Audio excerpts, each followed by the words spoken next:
നിങ്ങളുടെ പോർട്ട്ഫോളിയോയിൽ ഈ 5 wealth building pillars ഇല്ലെങ്കിൽ നിങ്ങൾ ഇൻവെസ്റ്റ്മെൻറ്റ്സ് ഉണ്ടാക്കുന്നുണ്ടാവാം, പക്ഷേ വെൽത്ത് ഉണ്ടാക്കുന്നില്ല.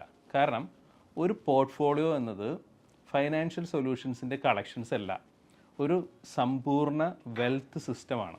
പലരും mutual fund, shares, property, insurance എന്നിവയൊക്കെ വാങ്ങിക്കൊണ്ടേയിരിക്കും. പക്ഷേ വെൽത്ത് ക്രിയേറ്റ് ചെയ്യാൻ വേണ്ടുന്ന ഫൗണ്ടേഷൻ പലപ്പോഴും പൂർത്തിയായിട്ടുണ്ടാവില്ല. അതിൻ്റെ ഫലം എന്താണെന്ന് അറിയാമോ? വെൽത്ത് ക്രിയേഷൻ വൈകിക്കൊണ്ടേയിരിക്കും. കാലക്രമേണ സമ്പത്ത് ക്ഷയിച്ചുകൊണ്ടിരിക്കും.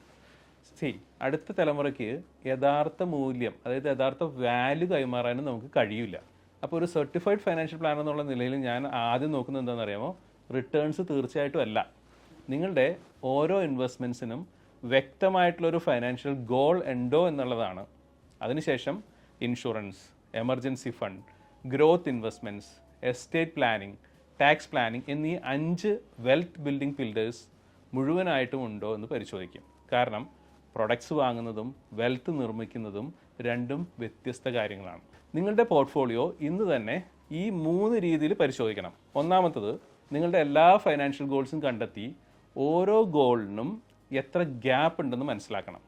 രണ്ടാമത്, നിലവിലുള്ള ഓരോ അസറ്റ്സും ഫ്യൂച്ചറിലുള്ള ഏതെങ്കിലും ഒരു ഫൈനാൻഷ്യൽ ഗോൾസിന് വേണ്ടിയാണ് ഉപയോഗിക്കുന്നത് എന്ന് തീരുമാനിക്കണം.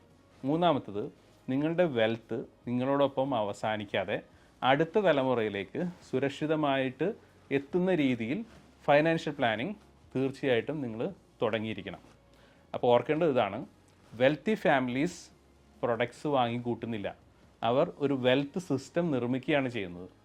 നിങ്ങളുടെ പോർട്ട്ഫോളിയോ യഥാർത്ഥത്തിൽ കംപ്ലീറ്റ് ആണോ, അതോ ചില പ്രധാന വെൽത്ത് ബിൽഡിംഗ് പില്ലേഴ്സ് ഇപ്പോഴും നിങ്ങളുടെ കയ്യിലില്ല, നഷ്ടമായിട്ടുണ്ടോ എന്നറിയണമെന്നുണ്ടെങ്കിൽ ഇന്ന് തന്നെ നിങ്ങളൊരു കൺസൾട്ടേഷൻ ബുക്ക് ചെയ്യേണ്ടതാണ്.